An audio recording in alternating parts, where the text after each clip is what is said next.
A rescue team will head to New Zealand's White Island at daybreak. Their mission will be to recover the bodies of those killed in Monday's volcanic eruption. It will be risky because of the possibility of another eruption. 16 people are believed to have died in the disaster.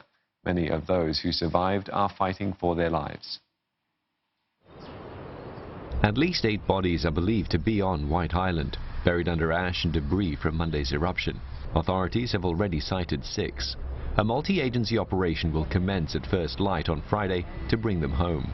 We know exactly where they are, those 6 people. So our first priority will be to get those 6 people off, and we will have very limited opportunity to look about for the 2 others that we suspect are out there somewhere. But the team heads into danger.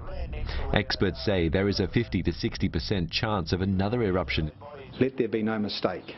It is not a zero-risk game, and people are putting themselves on the front line to do the right thing. Officials have been under growing pressure to recover the bodies.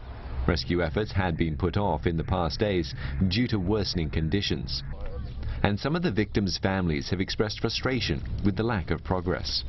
I appreciate the sensitivity around the bodies and the state that they're in, or could be in, or perceived to be in. And yes, we have to be careful and we have to be respectful, but hey, we need them home. As rescuers strive to retrieve the dead, work continues around the clock to treat the living. More than 20 people remain hospitalized, many in critical condition with severe burns.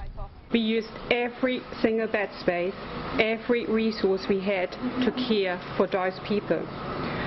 To put this in perspective, if we saw one patient with the severity of burns that we treated that day, this would have been a significant event for our small hospital and would have activated our trauma team.